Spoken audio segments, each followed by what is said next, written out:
thank you very much to Professor Chris Chappell for giving us an interview here at the Central European meeting of the EAU in Budapest.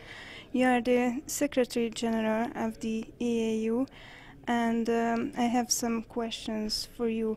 One of the main goals of the EAU is to secure and improve the highest level of urologic knowledge and education. How can this goal be achieved? Thank you very much. It's a great pleasure to be here in Budapest, and as emphasized by the fact we're working very closely with the Hungarian Urology Association, the main way in which we can actually achieve our aims is to work with the national associations.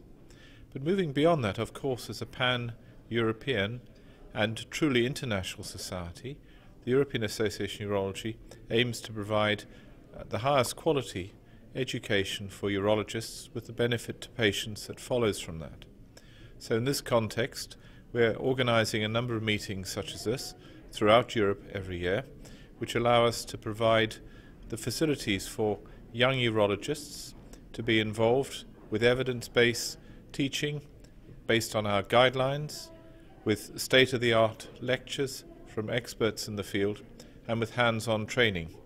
The aim we have is by doing this to raise the standard of urological care to a uniform and state-of-the-art level across Europe, thereby allowing us to provide the best quality of care to our patients, now in 2015 and of course increasingly so in the future.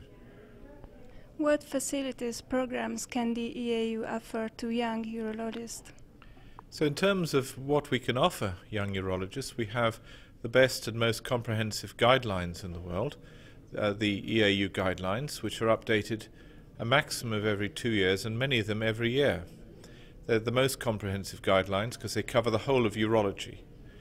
Obviously, guidelines are important because they allow us to access and look at the evidence base using the so-called PICO approach, which is to look at the population involved, the indications for treatment, the comparators in terms of what other options are available, and then looking at the outcomes, so-called PICO.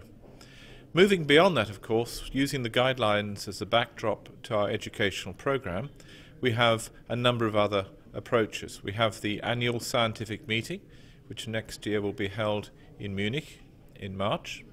We have meetings such as this regional meeting held throughout the year. We have a residence training meeting, which allows free access to all this education for 350 residents every year, which is held in Prague. And then we also have the Young Urologist Group, both for residents, the young academic urologists. We have a number of publications in the field, not only the material published on our website, but also traditional publications such as European Urology, which is the highest ranked urology journal in the world.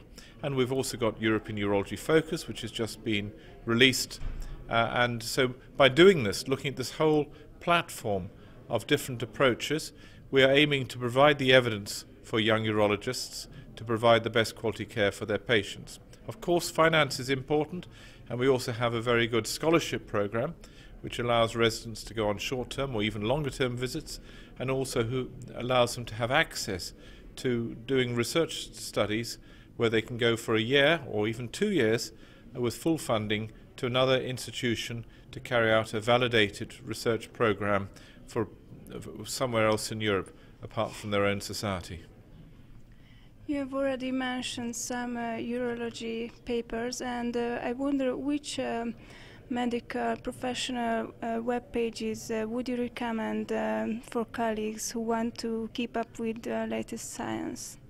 I think the starting point should be our Euroweb platform, which is open to all of our members.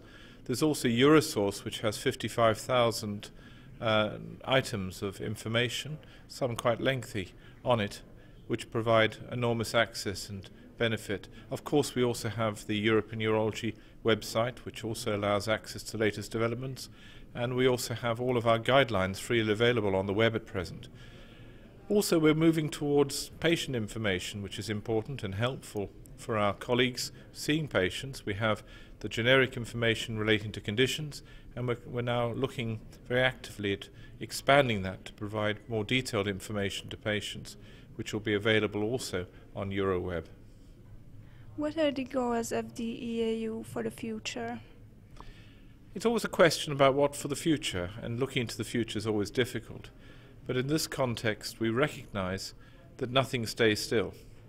Obviously, over the last 15 to 20 years, we've built a very active, well-established organization with well over 14,000 members internationally. For the future, we need to maintain the standards that we've set, but we also have to look at innovation to find better ways of communicating to our colleagues, providing them with information they can access using the latest developments in the context of online education and the internet. And we also need to look at how we can most effectively, for the future, expand our programs. And so we're always looking at new innovations. For instance, we set up the section dealing with robotic surgery. We're looking at producing a more effective forum in Europe, looking at functional urology. We also, of course, have the oncology program that we run, which is the EMIC program every year in November. And so by doing that, we're providing not only basic educational activities, but also we're looking at specialized meetings which will allow us for the future to develop comprehensive programs to allow our members to most effectively treat our patients.